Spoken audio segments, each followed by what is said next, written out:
Hi అండి, welcome back to our channel committee daily vlogs. నేను onion samosa చేస్తున్నానండి. ముందుగా ఆనియన్స్ పచ్చిమిర్చిని కట్ చేసుకోవాలి. స్టవ్ వెలిగించి ఆయిల్ పోసుకోవాలండి ఒక గిన్నెలో. తర్వాత ఆయిల్ వేడెక్కాక కరివేపాకు వేసుకోవాలి. తర్వాత పచ్చిమిర్చి వేసుకోవాలి. బాగా కలుపుకోవాలండి. అవి ఫ్రై అయిన తర్వాత ఆనియన్స్ వేసుకోవాలి. పచ్చిమిర్చి ఫ్రై అయిన తర్వాత ఆనియన్స్ వేసుకుంటున్నానండి. అవి బాగా ఫ్రై అవ్వాలి.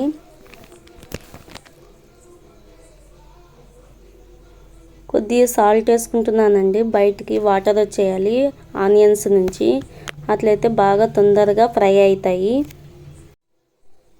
ఈ కలర్ వచ్చేస్తాయండి.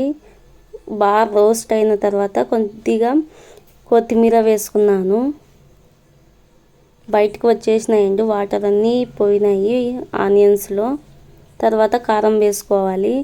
పచ్చిమిర్చిలో కారం తక్కువగా ఉందండి, అందుకోసమని కారం పొడి వేస్తున్నాను.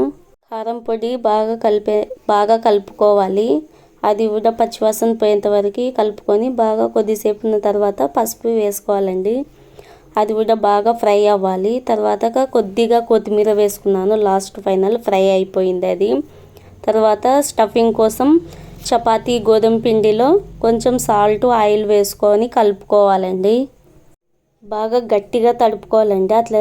ఆ విధంగా కలుపుకుంటే సమోసా క్రిస్పీగా బాగా ఫ్రై అవుతాయండి.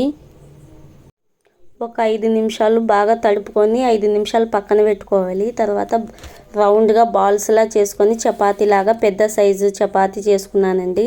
తర్వాత చపాతీని చాలా పల్చగా చేసుకోవాలండి, అట్లయితేనే క్రిస్పీగా బాగా ఉంటాయి.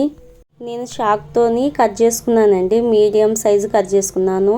మీరు ఏ సైజులో కావాలంటే ఆ సైజు కట్ చేసుకోండి. ఆనియన్ స్టఫ్ని చపాతీ పైన కట్ చేసిన చపాతీ దాని మీద పెట్టేసినాను.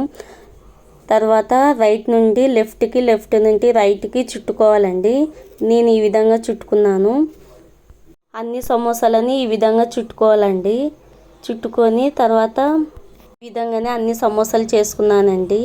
చేసుకున్న తర్వాత డీప్ ఫ్రై చేసుకోవాల్సింది అంతే. ఇంకా ఆ విధంగా మొత్తం సమోసాలన్నీ చేసుకోవాలి. నేను కొద్దిగా మీకు వీడియో కోసం కొద్దిగా చూపిస్తున్నాను. నేను చాలా సమోసాలు చేశానండి. డీప్ ఫ్రైకి ఒక బాలలో నూనె పోసి వేడెక్కాక సమోసాలని వేసుకోవాలండి. ఫ్లేమ్లో పెట్టి తర్వాత మీడియం ఫ్లేమ్లో పెట్టాలి. అట్లనే క్రిస్పీగా వస్తాయి, లేకపోతే మెత్తగా వస్తాయండి. గ్రీన్ కలర్లో వచ్చేంత వరకు ఫ్రై చేసుకోవాలండి. అంతే, రెడీ అయిపోయిందండి సమోసా. డీప్ ఫ్రై చేసుకొని ఈ విధంగా ఈ కలర్ వచ్చేంత వరకు చేసుకోవాలి, గోల్డెన్ కలర్ వచ్చేంత వరకు.